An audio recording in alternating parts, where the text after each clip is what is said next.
மக்களே மகனதில் இன்றைக்கி என்ன ஹைலைட் பார்க்கலாமா? இங்கே குமரனும் கங்காவும் துணி தேய்ச்சின்னு இருக்கிற டைமில் நிவின் வந்து ஒரு பேஸ்கெட் ஃபுல்லாக பழமும் ஸ்வீட்ஸும் வாங்கின்னு கங்கா கிட்டே கொடுக்குறாரு. என்ன இது திடீர்னுன்னும் போது, இல்லைக்கா உங்ககிட்ட கொடுக்கணும், உங்களுக்கு சாப்பிட ஏதாவது வாங்கிட்டு வந்து கொடுக்கணும்னு நான் ஆசைப்பட்டேன் போது, ரொம்ப தேங்க்ஸ்ன்னும் போது, வாடா நிவின் உக்காடுறான்னும் போது, என்ன நீங்கள் எங்கள் மேலே இவ்வளோ அக்கறையாக இருக்கிறீங்க, எங்களுக்கு அதே ரொம்ப சந்தோஷன்ட்டு கங்கா நிவினை கேட்கும் போது, அதுக்கு நிவின் சொல்வார், ஓஹோ நான்லாம் உங்கள் மேலெல்லாம் அக்கறைலாம் படக்கூடாதா?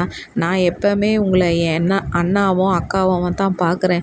இப்போ நீங்கள் தான் என்னை யாரோ வேறு ஆளாவே பார்க்குறீங்கன்னும் போது, ஐயோ அப்படியெல்லாம் நினைக்காத நிவின்றான்ட்டு நம்ம குமரன் பேசும்போது, சரி நீங்கள் 2 பேர் பேசினே இருங்க, நான் போய் டீ வாங்கின்னு வரேன்னும் போது, அதுக்கு நிவின் சொல்லுவான், நீயும் அக்காவும் பேசினே இருந்தால் நான் போய் வாங்கின்னு வரேன்னு ஓடி போய் நிவின் டீ வாங்க போகும்போது, அதுக்கு கங்கா சொல்லும், சே இந்த பையனை நான் கெட்டவனாகவே நினச்சேன், இந்த பையன் எவ்வளோ நல்ல பையன், எங்கள் நிவின் போய் கெட்ட பையனா? இருக்கிறதுலே மாசு பீஸே நிவின் தாங்க, சூப்பரான பையன். எனக்கு நிவினோட கேரக்டர் ரொம்ப பிடிக்கும். உங்களுக்கு யாரோட கேரக்டர் பிடிக்குன்னு கமெண்ட்